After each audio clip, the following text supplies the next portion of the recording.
Bonjour à tous, bienvenue dans VG le déclic qui raconte le pourquoi du comment certains sont devenus véganes. Aujourd'hui, j'ai la chance d'être à Bordeaux avec Pascal qui a beaucoup d'histoires à nous raconter. J'ai adoré l'écouter, surtout avec son anecdote du jus de betterave. Je vous en dis pas plus. Allez, c'est parti et je vous souhaite une très bonne écoute. Bonjour Pascal, j'espère que tu vas bien. Je suis ravie d'être ici avec toi aujourd'hui. Est-ce que tu pourrais te présenter en une phrase à nos auditeurs? Bah, très bien, bonjour, ravi de faire ce podcast avec toi. Donc Pascal, donc moi je suis vegan depuis fin 2016. J'ai une petite période végétarienne avant et du coup voilà, je fais aussi du sport, j'ai un boulot qui me plaît donc ouais c'est cool, ça se passe bien. Et du coup, tu es végane depuis combien de temps et qu'est-ce qui t'a motivé à devenir végane? Donc là, du coup, le fin 2016, ça fait, on est en 2025, ça fait, oui, bientôt 9 ans. Et qu'est-ce qui m'a fait vouloir aller dans ce chemin? Simplement de voir les vidéos de L214, évidemment, comme beaucoup de gens, je pense. À répétition, je me disais, mais c'est vraiment dégueulasse ce qu'ils font aux animaux. Et un jour, eh ben, voilà, la vidéo qui m'a fait basculer dans cette décision, c'était une vidéo sur les cocons. J'adore cet animal, je trouve qu'ils sont très très intelligents, ils ne méritent pas ce qu'on leur fait. Donc je me suis dit, c'est décidé, je vais arrêter pour eux, je veux plus faire partie de ça et je veux plus que ces choses-là soient faites en mon nom. Et ça, c'est important. C'est quand même un pouvoir qu'on a et on ne le dit pas assez. C'est vraiment très important ce que tu dis et il y a plusieurs personnes qui ont justement, modifié leurs alimentations, justement par rapport à des vidéos, des photos de L214. Donc je pense que leur travail est très important, même si c'est difficile de voir. Mais je pense que c'est important de voir, ce qui est caché derrière un morceau de viande. Bien sûr. Est-ce que quand tu es devenue, du coup végane, tu as rencontré des difficultés? Alors, je me suis en tout cas renseigné, autant que possible. J'ai, la facilité que n'ont pas d'autres personnes, c'est-à-dire qu'en fait, je n'aimais pas déjà le fromage. Je pouvais pas le manger en fait, bon pour, expliquer un petit peu mieux, quand j'étais à l'école, on nous forçait à manger et tout et on m'a forcé à manger du fromage et donc j'ai vomi, là. Donc après ça, ils ont compris. Bon, ils essayaient toujours mais bon, moi je le mangeais pas et c'était ouais, bon ça c'était voilà, ça c'était fait. Et donc après, oui, ben, il faut se renseigner, avoir des sources fiables surtout. Donc, toi, tu seras là pour aider les gens, je sais, hein. Ça, c'est très bien, il en faut des gens comme ça. Ah merci Pascal, c'est très gentil, ça me fait beaucoup plaisir. C'est vrai que là, je fais des bilans diététiques nutritionnels, complets pour les personnes, végétariennes, végétaliennes et je fais également, je suis en train de construire une formation en alimentation végétarienne, alimentation végétalienne et en alimentation sportive. Voilà, après ça pourra englober la perte de poids, la prise de masse, la performance, l'endurance, tout ça. Donc c'est vraiment, très intéressant et je te remercie. Et voilà, après, ne pas rester seul, je dirais. C'est important d'avoir des appuis, d'avoir des gens qui nous aident et qui nous encouragent et de pas se sentir seul, surtout dans cette démarche-là, c'est important. Parce qu'au niveau social, effectivement, on peut voir qu'il y a un certain décalage avec les amis ou la famille et du coup, voilà, ça permet de pouvoir avancer plus sereinement, je dirais. Tu es passé d'abord végétarien ou tout de suite végane? Alors j'ai été végétarien en fait, en février 2016 Tu avais et quel donc âge? j'avais 2016, 26 ans. Ouais, 36 ans, végétarien, ouais, c'est bien. Ouais, c'est un peu tard, je trouve, mais Ouais, bon, de toute façon, c'est trop tard tout le temps. À chaque fois qu'on le fait, on se c'est dit: «C'est un peu tard», ouais. bah, ouais. Et tu es devenue végane, tout de suite après? Non, non, non, j'ai eu de cette période, végétarienne, jusqu'en novembre 2016. Donc c'est vrai que c'est plus court que certaines personnes, mais moi, voilà, c'est le temps que j'ai mis. De toute façon, en étant végétarien au début, je savais que mon objectif, c'était à terme d'être vegan. Voilà, je pouvais pas faire autrement, voilà, donc faut se fixer aussi des objectifs, je pense. Et celui-là, voilà, je savais que je voulais l'être et donc du coup, c'est peut-être pour ça que je l'ai fait plus rapidement. D'accord, très bien, ouais. On passe souvent végétarien après, végétalien, végane, Oui. mais il y en a qui sautent pas tout de suite. C'est rare, faut prendre le temps. Chacun son rythme. Tout ton entourage, comment l'a pris? Ben, certaines personnes, des collègues pensaient que je tiendrais pas, plus d'1 an. Bon et ben, voilà. Ah si, ça la réponse, je crois qu'elle est donnée. Après, dans la famille, oui, un peu de surprise, mais quand même de la bienveillance et j'ai en tout cas la chance d'avoir une famille qui respecte mes choix et qui me permettent en tout cas, quand on a des repas en famille, de pouvoir manger, comme, je le souhaite selon mon éthique. Ouais, ça c'est bien parce que c'est pas, dans toutes les familles. C'est vrai, c'est vrai. Qu'est-ce que tu as préféré découvrir ou expérimenter en devenant justement végane? Alors en fait, c'est une question intéressante, je trouve, parce que, de l'extérieur, les personnes qui ne connaissent pas voient ça comme une restriction. Mais en fait, on élargit, beaucoup de choses. On élargit déjà son cercle d'empathie parce que, on aime les animaux, la plupart du temps, hein, pour nous et ensuite, on l'élargit, enfin, en fait, on aime déjà les humains, mais on élargit, son cercle d'empathie aux animaux et au-delà de ça, donc moi, j'ai en tout cas élargi, mon alimentation. Je mange bien plus varié qu'avant. Donc oui, je peux dire que j'ai élargi mon alimentation. En plus d'avoir une alimentation vraiment plus saine, il y a pas photo. D'accord et par exemple, là, on vient juste de passer les fêtes. Comment tu gères ton alimentation, par exemple, au travail avec les collègues ou lors de dîners familiaux? C'est comment ça se déroule? Alors il y a plusieurs, cadres possibles. Sur, le l'informel, on va dire, donc des fois on se fait des petits goûters, par exemple, il va y en avoir un là pour la galette des rois. Donc, là, dans ce cadre-là, je sais que, lundi soir, je vais cuisiner et je vais faire ma galette pour la partager avec, tout le monde. Après il y a d'autres cadres, où c'est des repas plus, d'équipe, où là en fait, c'est le restaurant qui va, prendre ma commande et s'adapter, me proposer quelque chose de végétal. Et quand même la plupart du temps, je dois dire que c'est de mieux en mieux. C'est vraiment Tu sympa. tu appelles le restaurant à l'avance pour prévenir? Alors on a notre secrétaire qui s'en occupe, pour faire ça et D'accord. du coup, quand moi je la briefe un peu des fois. Ah non, avant le la commande Oui, et c'est après elle fait passer le message et voilà. ouais, parce que c'est vrai lorsqu'on dit, par exemple: «Bah, moi je suis, végane, je mange 100 végétal». Je me rappelle, je suis allée à une boulangerie, à un moment et j'ai demandé si elles avaient des pâtisseries végétales, 100 végétales. Oui. Elles m'ont dit: «Comment ça, vous avez un régime particulier?» donc je fais: «Oui, je suis végétalienne, végane». Elle me fait: «Donc vous mangez du poisson?» Ou le poisson. Voilà, Ah bon? donc en fait souvent on ne connaît pas la définition. Oui. Même les personnes que j'ai en bilan diététique ne connaissent pas forcément leur, type d'alimentation, donc c'est très important de demander exactement ce qu'elles consomment. Donc effectivement, ça peut être, problématique. Il faut bien décrire ce que l'on ne mange pas, ce que l'on Tout à mange. fait. Parce qu'il faut rappeler que les poissons ne poussent pas dans les arbres. Oui, c'est vrai. Sans Dieu à ça. Que fais-tu comme travail? Alors pourquoi je pose cette question? Parce qu'on a souvent une idée sur, les véganes qui sont des personnes soit très, très riches ou des personnes qui sont très, très pauvres. Il y a beaucoup d'idées dessus et j'aimerais vous montrer qu'il y a beaucoup de différents travails qui sont effectués, que les personnes ne sont pas que riches ou que pauvres. Non, c'est certain. Moi qui côtoie beaucoup de véganes et de non-véganes, hein, bien sûr, je peux dire qu'il y a vraiment tous les profils, qu'on peut imaginer, hein, qu'on est aussi varié que la population générale. Il y a vraiment tous les métiers possibles, le mien en tout cas, puisque c'était ta question. Je travaille en fait, dans la fonction publique et je m'occupe, en fait, j'ai une double activité. Je m'occupe à la fois d'un robot de conversation, un chatbot, hein, et l'autre côté de l'activité, c'est le montage de tutoriels vidéo et donc ça, c'est, très, très intéressant. Il y a des applications, qui permettent énormément de possibilités donc je prends beaucoup de plaisir à cette activité. Super et tu fais quoi comme, hobby? Est-ce que tu lis? Tu fais du sport? Que fais-tu? Oui, en fait, déjà presque tout dit en fait, ouais. Ouais, j'aime beaucoup, bien sûr, avoir des loisirs, comme le cinéma, je lis énormément, sur mes intérêts, qu'on évoquera peut-être un peu encore plus tard. Sport aussi, j'ai besoin de faire beaucoup de sport, sinon je me sens pas bien. Tu fais quoi comme Vraiment sport? fréquemment. J'aime beaucoup jouer au tennis, mais bon, quand on n'a pas, des personnes avec qui, jouer, fréquemment, moi je fais plus du vélo, ça m'est arrivé de faire, par exemple, cet été, j'ai fait sur 2 jours, j'ai fait 150 kilomètres. Je me suis senti tellement bien, franchement, c'était comme si j'étais pas sorti faire de sport. C'est bien et donc là, je vois qu'il y a une guitare à côté de moi, tu fais un petit peu de musique? Tout à fait, oui, en dilettante et sans avoir pris de cours, vraiment proprement parler. Mais donc du coup, ouais, je m'éclate avec ça aussi, ouais, guitare électrique avec un ampli, Fender, c'est génial.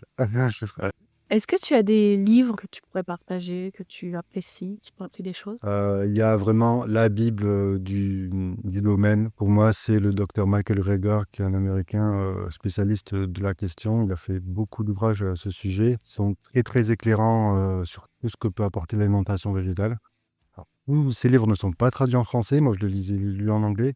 Mais je sais que le premier, le plus important à avoir, c'est How Not to Age, donc c'est-à-dire, comment ne pas vieillir. En fait, il parle des différentes, maladies et qu'on peut en fait, des différentes maladies qu'on peut prévenir à l'aide de l'alimentation Et c'est quelque chose qu'en fait les gens ont peu à l'esprit, c'est qu'en fait les médicaments, quand on les vend dans les pharmacies, c'est fait à partir d'ingrédients qui sont pris dans le végétal la plupart du temps. Quand on voit qu'il y a des expériences en laboratoire, de mettre face à face l'aliment face aux médicaments, il arrive souvent que, l'aliment soit plus efficace et surtout il est sans effet secondaire que le médicament. Et voilà, il faut savoir que c'est très, très puissant, hein, donc l'alimentation, on peut, prévenir pas mal de mauvaises choses avec ça. Surtout que dans notre pays qui est assez riche, on meurt plutôt d'excès que justement de carence. Beaucoup de maladies cardiovasculaires, l'obésité, le diabète de type 2 notamment, que l'alimentation végétale permet de diminuer. Ça, c'est très intéressant également. Tout à fait. Mais oui, en plus, enfin, ce n'est pas normal. On l'a normalisé aujourd'hui de mourir du cancer ou d'un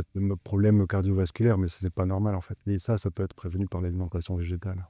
Bien sûr. Après, tout n'est pas lié à l'alimentation, hein, il y a beaucoup de facteurs, mais ça en fait C'est bien de le rappeler. partie. Oui, tout à fait.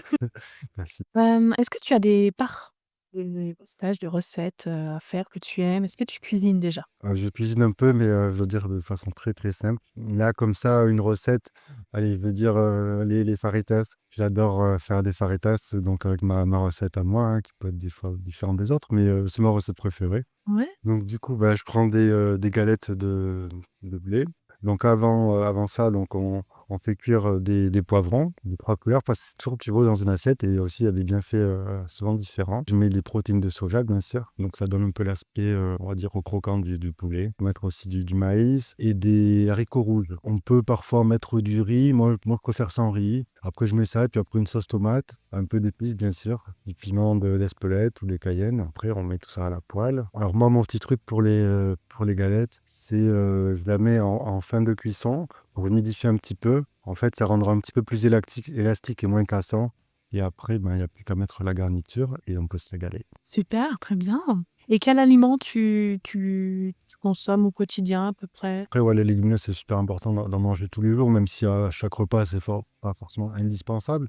Mais effectivement, il faut avoir une bonne variété, une bonne fréquence de légumineuses. On peut peut-être en citer parce qu'il y a une énorme variété là aussi que parfois on ignore. Pois chiches, lentilles, en plus les lentilles Ouais, vertes, les lentilles corail, il y en a beaucoup. pois cassés, Pois cassés, ouais. les azuki, Ouais. Tout ce qui est soja et dérivés, rouges aussi. haricots rouges. Tu consommes des graines un petit peu? Oui, bien sûr, parce que, il y a un apport, indispensable, notamment sur les acides gras et donc du coup, ça permet de ne pas manger du poisson, hein, comme c'est l'objectif du véganisme et de rester en bonne santé. Puisque dans le poisson, en plus, on sait qu'il y a des métaux lourds, des polluants éternels, enfin, voilà. Vaut mieux éviter, hein, si vous nous écoutez. Laissez-les dans l'eau, c'est là qu'ils sont le mieux. Est-ce que tu consommes, de l'algue un petit peu ou de l'huile d'algue? Alors pas vraiment, c'est de la spiruline. Alors la spiruline, il faut faire attention, c'est pas une algue, on dit que c'est une microalgue, pardon, c'est une cyanobactérie, donc il y a pas d'iode dedans, voilà, je vous le dis au cas où. Et la B12, c'est une analogue, donc c'est pas de la vraie B12 qu'il y a dedans également. Oui, tout à fait et d'ailleurs, quand on se fait tester la vitamine B12, il faut le préciser parce que, effectivement, même les laboratoires sont pas toujours au courant, mais il y a un mode de test différent, quand on prend de la spiruline puisqu'en fait, ça peut tromper, sur les analyses et donc il faut faire l'analyse dans les urines plutôt que dans le sang pour, quand on prend en tout cas de la spiruline. Voilà, quand on prend de la spiruline ou quand on prend, par exemple, quand on mange beaucoup de champignons ou de levure, parce qu'il y a une certaine B12 dedans qui n'est pas forcément absorbable par le corps humain. Donc du coup, effectivement, quand on fait le test de la vitamine B12, sanguin par exemple, et ben, ça peut être faussé. C'est pour ça aussi qu'on fait, l'acide méthylmalonique. On peut le faire également. OK, donc tu manges des légumineuses et un peu de spiruline, des graines, autre Oui, chose? oui aussi, donc pour les acides gras. Bah, beaucoup de légumes et de fruits. J'adore les fruits aussi. Mais effectivement, dans les légumes, par exemple, voilà, je disais que j'avais élargi un petit peu, mon alimentation et des fois je tombe sur des trouvailles et que j'adore en fait. Le panais, ce petit goût acidulé, c'est vraiment très, très bon. Ça, vraiment excellent, ça se marie avec plein d'autres légumes. Et c'est surprenant parce que c'est un peu dur à couper, ça va. C'est très dur, mais c'est très Mmh. bon à manger. D'ailleurs, à ce sujet, j'ai vu une recette que j'ai pas encore expérimentée, mais il me tarde. Alors, je pense qu'ils sont fait bouillir, j'ai pas vraiment regardé le détail, mais j'ai vu ça dans le restaurant. Ils servaient en fait une sorte de crème au panais. Et je me dis que ça doit être tellement bon, une crème comme ça, Ah ouais, ça va. avec un peu d'épices. Et je vois bien ça avec peut-être du garam masala. Je pense que ça doit bien se marier les deux. Mmh. Alors, est-ce que tu peux expliquer à nos auditeurs ce que c'est? Alors, c'est un mélange d'herbes et d'épices qui est d'origine indienne. On peut trouver ça assez facilement en magasin. D'accord, très bien. Donc tu manges des céréales aussi. Alors je parle pas des Kellogg's, hein. Non, Je parle, des céréales, du riz par exemple ou autre. oui. Tu en consommes aussi? Est-ce qu'il y a d'autres choses que tu consommes? Est-ce que tu consommes tout ce qui est, alternative végétale, simili? Très, très peu, ça me dérange pas d'en manger de temps en temps, mais très, très peu. Après, de façon générale, j'essaye d'éviter, les aliments transformés et en céréales, ben, par exemple, alors ce qui est super important, c'est l'avoine. Ça, c'est la meilleure céréale, je pense. Également le germe de blé qui apporte beaucoup de bienfaits et notamment, justement, j'ai lu dans un livre de Michael Greger, il y a une substance qui, donc là, je dis pas me tromper, donc je peux pas vous donner le nom exact, principe actif, mais il y a un ingrédient qui permet en fait de consolider l'enveloppe des cellules, ce qui permet en fait, de préserver l'ADN et qui permet en fait une plus grande longévité, globalement en fait voilà, c'est un livre pour améliorer sa longévité et sur tous les aspects et toute l'alimentation. Ouais, c'est très intéressant. Est-ce que tu consommes tout ce qui est, lait végétaux, yaourts végétaux? Les végétaux, je les utilise, surtout pour la cuisine et notamment pour, ma recette de crêpes, je mets du lait d'avoine et c'est une bonne texture donc c'est très sympa comme ça. Pour les crêpes, moi, c'est du lait de soja, j'adore. C'est D'accord. très, très bon. OK, donc pas trop yaourts, végétaux. Non, non. Faut faire attention pour les yaourts végétaux, on essaie toujours de prendre les laits, les yaourts avec du calcium dedans. Donc faut retourner et vous verrez dans la notice, du tableau nutritionnel, des valeurs nutritionnelles, si c'est écrit calcium en dessous de protéines, glucides, lipides, si c'est écrit calcium, souvent c'est 120 mg, eh bien, c'est très bien. Et c'est garanti en calcium, végétal? Oui, en fait, on peut avoir du calcium à partir, de minéral, par exemple le carbonate de calcium qui est non toxique, heureusement, mais aussi à partir d'algues. Il faut très peu de substances d'algues parce que l'algue, c'est l'aliment le plus riche en calcium, hein. L'algue, c'est une bombe de nutriments, mais l'algue, il y en a très peu, 0,3 je crois et on a déjà, 120 milligrammes de calcium, donc c'est vraiment une bombe de nutriments. C'est super et très bien absorbable en plus que le lait. Le nori-nori, c'est une algue? Bah, l'algue nori, oui, c'est une algue. Ouais. Après, il y a beaucoup d'algues, moi, qui ne sont pas trop algues. On sent pas du tout le goût de l'algue dans les yaourts végétaux, hein, ni dans les laits végétaux, faut faire attention. Docteur Gaillard, ça fait des snacks de nori-nori, Ah ouais? ouais, parce qu'il faut manger des algues et du Oui. coup, il le fait comme ça Ouais, ouais, c'est très bon, c'est une bombe de nutriments, moi j'adore, c'est vraiment top. Mais attention avec les algues, parce que je ne sais pas si vous le saviez, trop d'algues, c'est trop d'iode dans le corps et ça peut créer des problèmes de thyroïde. Donc, il faut faire très attention à sa consommation d'algues. Est-ce que tu as rencontré des changements positifs ou négatifs sur ta santé en devenant végétarien puis végétalien? Oui, oui, effectivement, ce que je peux dire, c'est qu'au niveau, sportif, en tout cas, je me sens, je pense aussi bien qu'il y a au moins 10 ans. Donc ça, c'est très, très satisfaisant, hein, quand on voit, qu'on maintient toujours un bon état de forme et bah, par exemple, voilà, les 100 kilomètres à vélo, j'avais jamais fait avant, Tu as quel âge? là, aujourd'hui, j'ai 44 ans. Et pas de points négatifs? Peut-être un autre point positif, en fait, je fais un peu, d'hypotension orthostatique. C'est quoi, en fait? C'est quand, par exemple, on est allongé, devant la télé comme ça pendant, 1 ou 2 heures et l'hypotension orthostatique, c'est en fait le fait que le sang ne remonte pas suffisamment rapidement, dans le haut du corps et par conséquent, vers la tête et je me retrouvais en fait debout dans le noir. C'est-à-dire que le sang n'était pas parvenu, jusqu'au cerveau et aux yeux. Et donc j'étais obligé de me rasseoir pour attendre quelques secondes le temps que ça remonte. Là, en fait, j'ai pu voir, dans les vidéos du docteur Greger que, on fait beaucoup sa publicité aujourd'hui, hein. Hop. Qu'en fait, certaines choses pouvaient améliorer ce symptôme et notamment, le jus de betterave avec, donc des nitrates qui sont, présents, naturellement, dans cet aliment. Et donc ce qui permet en fait une meilleure, oxygénation de tous les organes, du corps et notamment, ben, moi en tout cas, depuis que j'en prends tous les matins, bon c'est très puissant, hein, honnêtement, je prends une dizaine de centilitres, tous les matins et avec ça, mes symptômes ont largement régressé en fait. Et en plus donc du coup un truc pour les sportifs, on prend ça avant un effort, intense, 2 heures et demie, hein, pour avoir quand même, l'effet, physiologique qui arrive et ben, on diminue énormément, la fatigue dans les muscles, en fait et là donc l'endurance, hein, globalement. Ah ouais, c'est très, très bien. Il faut pas confondre les nitrites, qu'il y a dans le jambon ou dans les charcuteries qui sont très néfastes pour la santé et celui des betteraves qui est naturel, hein. Faut pas confondre, hein. Là, c'est pas un conservateur, c'est vraiment l'élément naturel de la betterave, hein. C'est bien, donc en fait, tu as eu ce problème de santé avant d'être, végétarien, végétalien, tu l'avais depuis longtemps? Tout à fait, depuis que je suis enfant, en Voilà. fait, hein. depuis que tu es enfant et après tu as connu grâce à ton alimentation végétale ce jus de betterave? Exactement. Mais c'est vrai que je le prenais, j'en prends, 10 centilitres environ tous les matins et ce qui fait en fait mais ça c'était inattendu. Je me suis rendu compte que je n'avais plus ce symptôme en fait après ça. C'est positif parce que lorsqu'on change, on modifie nos habitudes alimentaires, lorsqu'on devient végétarien ou végétalien, eh bien, en fait, on s'intéresse beaucoup plus à la nutrition qu'une personne, on va dire lambda, même s'il y a des personnes comme les sportifs, par exemple, certains, pas tous, qui s'intéressent à l'alimentation. Mais ça permet de porter beaucoup de savoir parce que c'est vrai qu'à l'école, on n'apprend pas ce genre de choses. Le point négatif, si je puis dire, c'est, bon, des fois ce qu'on rencontre souvent, bah, c'est juste les gens qui te demandent toujours comment tu trouves tes protéines. Ah ouais, non, mais ça, c'est sûr. Faux problème, faux problème. Bon, après, il faut connaître, hein, parce que ça dépend des personnes, hein. Si on mange de la semoule avec, une ratatouille de légumes et de la sauce tomate tous les jours, c'est sûr qu'on n'aurait pas assez de protéines, mais évidemment qu'il y a des protéines végétales dans beaucoup d'aliments et on est même en surplus. Je crois qu'on est à 120 de notre, équilibre protéique moyen. Les omnivores, je crois qu'ils sont à 160 mais on dépasse, en fait, le 100 de notre, apport journalier.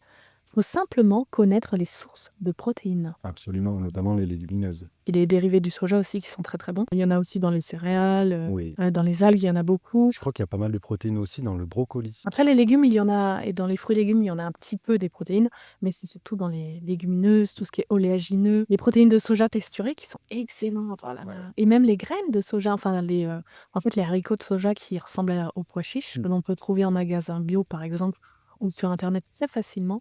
Mais ce n'est pas tout parce qu'il y a également les protéines de soja texturées, comme on disait, mais effectivement les protéines de lupin texturées, les protéines de pois texturées, le vuna de d'Herben Gourmet qui est très, très riche en protéines également. Il y a le tofu, le tempeh, le sétade aussi, qui est fait à partir de gluten de blé par contre. Mais il y a tellement de choses qui rentrent en compte avec les légumineuses, les algues, les céréales, et cetera. Donc ça peut être très intéressant et très facile. Il suffit simplement de connaître tranquillement. Si jamais vous mangerez des légumineuses, essayez d'avoir des céréales dans votre journée pour qu'il y ait un petit peu la complémentarité lysine, méthionine. Enfin voilà, j'explique tout dans mon cours, dans ma formation, avec les sources scientifiques. Ça pourrait peut-être vous intéresser d'ailleurs. D'accord. Est-ce que tu as d'autres choses, négatives, positives à nous énoncer? Je pense que c'était pas mal. Alors, quelle est ton opinion? Ça, c'est une question importante parce que c'est bien pour ceux qui nous écoutent, pour, nous faire réfléchir à nos actions, à notre façon d'être. Quelle est ton opinion sur la communauté végane et ses membres? Beh, je pense que, on est très variés, donc après c'est un peu une opinion, bon, on est comme tout le monde en fait, hein. C'est vrai qu'on retrouve la même diversité de profils et de personnes, qu'on peut apprécier ou moins, voilà, c'est un peu comme partout en fait. Ouais, c'est ça. Parce que c'est vrai qu'il y a beaucoup de personnes qui n'apprécient pas par exemple, les véganes qui détruisent les boucheries, par exemple, il y en a beaucoup. On se rend compte que pour donner le déclic aux autres personnes qui tuent des milliards d'animaux ou qui payent parce qu'on les a tués, en fait, le déclic, on l'a différemment. Toi, tu as eu le déclic parce que tu as vu des vidéos d'abattoirs. Il y aura des personnes qui ont le déclic parce qu'ils ont discuté avec un collègue de travail, la famille, et d'autres personnes parce qu'ils ont vu ses actions, par exemple. En fait, le déclic, il est tellement mais large Oui, à avoir. Donc voilà, on peut être en accord ou en désaccord. tout à fait. Donc moi je suis Beaucoup pas de choses. pour, qu'on dégrade, Moi non les plus. boucheries. Non après c'est vrai que c'est vraiment un mouvement social, le véganisme, de progrès social et malheureusement il y a toujours des éléments un peu extrémistes comme ça. Voilà, comme dans tout mouvement. Et c'est important de le souligner. On ne représente pas tous, à chaque fois qu'on pense vegan, on pense mince, carencé, détruit les boucheries, mais ce n'est pas que ça, heureusement. Oui, loin de là, bien sûr. Quels sont selon toi les principaux avantages et inconvénients au véganisme? Les avantages, ben, on les connaît, hein, quand on est dans le milieu, c'est-à-dire, c'est bien mieux pour notre santé, c'est bien sûr, bien mieux pour les animaux eux-mêmes, hein, qui ont le droit à leur autonomie corporelle et à faire ce qu'ils, veulent, faire, dans leur vie librement et après bien sûr, pour la planète, ça les gens sont de plus en plus conscients, donc c'est un impact vraiment qui est vraiment, incommensurable. Je pense que voilà, c'est un impact que peu de gens imaginent, que ce soit autant au niveau de la viande, des produits laitiers ou même des poissons. Là, on voit cette chose-là, au Verdon en ce moment. Il y a une bataille d'associations comme Systémique pour empêcher, l'implantation d'une usine de saumon qui serait catastrophique au niveau hydrologique et cetera. Donc les inconvénients, en fait, c'est pas les inconvénients en soi du véganisme, mais c'est, la difficulté de compréhension parfois avec certaines personnes, et la difficulté d'accéder, à ce dont on a besoin, par exemple des restaurants ou l'alimentation végétale, et cetera. Et je sais que voilà, ici on est à Bordeaux, on a des pâtisseries végétales, qui sont très délicieuses, ces produits-là sont magnifiques. Mais c'est vrai que c'est pas comme ça partout et donc c'est beaucoup plus compliqué j'imagine, dans les endroits, comme à la campagne bien sûr, donc bah, faut encore plus de courage dans ces endroits-là. Mmh. Moi, c'est vrai, hein, habitant à la campagne depuis, toute petite, hein, dans mon petit village de 300 habitants au centre de la France, c'est vrai qu'on n'a pas de pâtisserie végétale, de restaurant, végan, on n'a pas tout ça. Mais heureusement, on a quand même à 30 kilomètres un Biocoop et également des hypermarchés comme le Leclerc où parfois j'achète, mes laits végétaux, par exemple, Mmh. avec du calcium. Voilà, mais sinon, ça fait depuis peut-être 5 ans qu'ils commencent à mettre ça dans les hypermarchés, mais avant il y avait rien du tout, rien du tout. C'est vrai que c'est de plus en plus disponible. Donc c'est un peu plus difficile, mais bon, plus le temps passe, plus c'est simple. On a beaucoup de connaissances. Heureusement, on peut quand même commander parfois. Voilà, parfois on a les maraîchers aussi à côté de nous, ça c'est un plus. On a même, des personnes qui font du tofu naturellement. En France, on en a beaucoup et on n'en parle pas assez de nos agriculteurs qui font du soja, pour l'être humain, bio. Parce qu'on n'a pas le droit aussi d'OGM en France, pour le soja et ça c'est très important de le dire pour l'humain. Je voulais aussi préciser qu'effectivement le soja qui est consommé par les humains en France, il est, produit, en local et il ne vient pas de la déforestation. Ça, c'est important à dire. Donc c'est un petit peu la désinformation, qu'on connaît partout. Oui, c'est vrai, la déforestation en Amazonie, c'est pas les véganes qui l'a créé, hein, c'est vraiment le soja pour les animaux. On importe le soja, on le donne aux animaux et les personnes consomment les animaux qui ont consommé le soja qui a détruit la forêt amazonienne et ça, faut pas se tromper. Bon, bien sûr, il y a d'autres choses qui rentrent en compte, hein, ça dépend comment, nous, végétaliens, nous consommons. Est-ce que nous consommons local? Est-ce que nous consommons toujours? Ça dépend des personnes, comme une personne omnivore en fin de compte. Bien sûr. Voilà, c'est pas, tu es végétalien, tu consommes, des noix, qui viennent de je sais pas où, alors qu'en fait, en France, on a beaucoup de diversité d'oléagineux, ça, c'est très important aussi, de légumineuses, de céréales. On a beaucoup de chance et ça, faut le mettre en avant. Tout à fait, mais en local, en fait, quand par exemple une personne qui n'est pas végétalienne dit: «Moi, je mange en local, donc au niveau, de l'environnement, c'est très bien». Alors non, parce que en fait, même un végétalien qui ne mange pas en local va, faire moins de mal à l'environnement que cette personne. Oui, c'est vrai, il faut que je retrouve la source, je l'avais lu aussi c'est une grande synthèse et c'était repris sur les réseaux sociaux avec beaucoup de publications dessus. Effectivement, un végétalien qui ne mange admettons, qui ne mange pas du tout local et une personne omnivore qui mange local et ben, en fait, ça a beaucoup plus quand on est omnivore et quand on mange, local, on a beaucoup plus, d'impact sur l'écologie négatif et ça, on le met pas assez en avant. Et notamment parce que justement, ce qu'on disait, c'est que le soja, qui est fourni pour nourrir les animaux vient d'Amérique du Sud et du Brésil et la forêt amazonienne qui a été coupée. C'est bien, très intéressant. Alors quel conseil donnerais-tu, toi, Pascal, à quelqu'un qui hésite à devenir végétarien, végétalien, vegan ou qui a du mal à sauter le pas? Ah, j'ai envie de dire n'hésitez pas parce que de toutes les personnes, que je connais qui sont devenues véganes, il y a une seule chose que tout le monde regrette, c'est de ne pas l'avoir fait suffisamment tôt. Donc sautez le pas, engagez-vous, mieux pour vous-même, pour les animaux et l'environnement. Après donc bien sûr, il faut se renseigner, il faut, s'informer correctement, équilibrer son alimentation, comme peut vous y aider, Lucie. Donc, allez-y, hein, mais, montrez la voie. N'attendez pas que tout le monde le soit pour le devenir vous, parce que vous allez montrer l'exemple et vous serez une source positive, une source d'inspiration pour les autres. Voilà, et c'est très important aussi de le notifier. C'est vrai que lorsqu'on devient végétarien, végétalien, vegan, on se dit: «Bah, aujourd'hui, je suis en bonne santé. Aujourd'hui, je suis en bonne santé, aujourd'hui, je suis en bonne santé». Mais souvent, il y a des personnes, en fait, qui mangent, je me vois je me notifie ici parce que c'est important de le notifier. Quand j'ai des bilans diététiques, il y a des personnes qui ne connaissent pas réellement l'alimentation équilibrée végétale et ça peut poser des problèmes dans le futur. Mais elles se disent: «Aujourd'hui, je suis en bonne santé. Aujourd'hui, je fais du sport. Aujourd'hui, je peux aller courir. Je suis très bien». Et en fait, il y a beaucoup de personnes qui ne se rendent pas compte que si elles continuent leur alimentation sans remplacer, la viande, les nutriments que l'on trouve dans la viande, dans le poisson, dans le lait, dans le fromage et cetera, et bien, sur le long terme, on peut avoir des difficultés, des problèmes de santé et ça, c'est difficile de le faire comprendre, mais il suffit pas d'enlever un aliment, il faut remplacer avec des sources de nutriments qui se retrouvent dans l'alimentation végétale. Exactement, puisqu'en fait, on n'a pas besoin de viande ou de poisson, on a besoin de protéines, on a besoin d'acides gras, mais ces choses-là, on peut les trouver dans le végétal. Voilà, par exemple, après on peut ce qui est bien aussi de le notifier, c'est de prendre de la vitamine B12, également de la vitamine D comme 80 de la population française, hein, même les omnivores ont besoin de vitamine D. Nous, professionnels de santé, on en prend de la vitamine D. Le choix omnivore, végétarienne ou végétalienne, je prendrai de la vitamine D. Et en plus, je prends de la vitamine B12, j'en prends une fois par jour, on peut en prendre une fois par semaine, une fois toutes les 2 semaines, ça dépend de la posologie. J'ai déjà fait plusieurs réels dessus, vous pourrez aller voir. Et toi, Pascal, tu prends quelle vitamine B12? On reprend avec One, il y a aussi la vitamine D dedans, ainsi que du sélénium.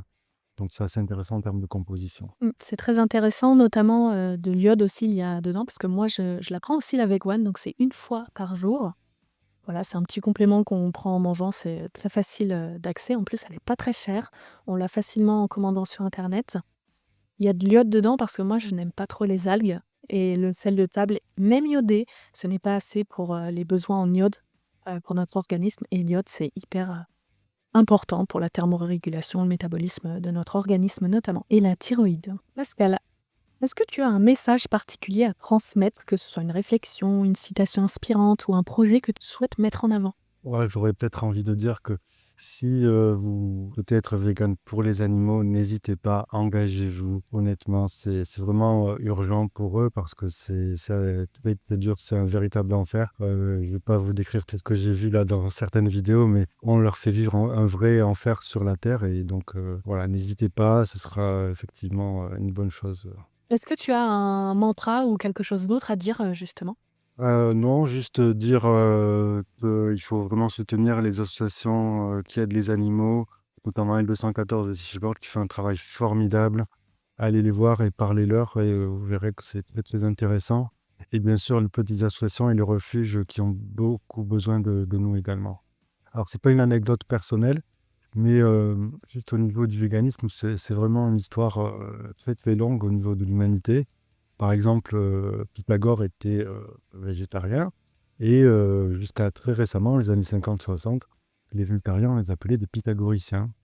Après, on peut remonter aussi jusqu'au Qatar, au Moyen Âge, qui était aussi, végétarien. Donc après, bon, bien sûr, ça s'est transmis, jusqu'à aujourd'hui et on espère que ça va se développer. Très bien. En plus, on a retrouvé beaucoup de choses, par exemple, sur le tofu dans les 200 avant JC ou 800, je ne sais plus. Ça existait déjà la façon de faire le tofu et on pense souvent que c'est dans notre siècle aujourd'hui, alors que ça a des répercussions depuis des années, des années et des années. Bien sûr et les Chinois, ça fait 9000 ans qu'ils consomment du soja. Oui, en plus, ouais, ouais, ouais. Est-ce que tu as un message aussi à faire passer aux personnes qui sont anti-véganes, par exemple? Bah, je veux leur dire qu'on n'est pas méchants, on mord pas, hein. En tout cas, bah, venez nous parler, en tout cas, on est toujours très ouverts et si vous avez des questions, on est toujours là pour répondre à vos interrogations et voilà, on est comme vous, on aime, être sociable, faire du sport et cetera. Et on aime bien manger. Ah oui, ça c'est sûr. La différence, c'est que nous, on préfère protéger plutôt que de payer pour tuer. Eh bien, merci Pascal, j'espère que tu as apprécié le moment. Merci à toi, c'était intéressant. J'ai vraiment apprécié. Je mettrai pour retrouver Pascal en dessous de la description un lien. Si vous voulez me retrouver, c'est sur Instagram, sur lucycoach.vg. J'espère que cet épisode vous a plu. Et je vous dis à bientôt pour de nouvelles aventures. N'hésitez pas à vous abonner, à liker, à commenter ou partager. Et surtout, si vous aussi voulez faire partie de mon podcast, n'hésitez pas à m'envoyer un message. Si vous avez des questions sur votre alimentation, n'hésitez pas à prendre un bilan diététique avec moi. Je suis diététicienne nutritionniste et je propose également des formations pour une prise de masse, perte de poids, équilibre alimentaire sur l'alimentation végétarienne et végétalienne. Je vous dis à bientôt et surtout portez-vous bien car la santé, c'est l'une des choses les plus importantes.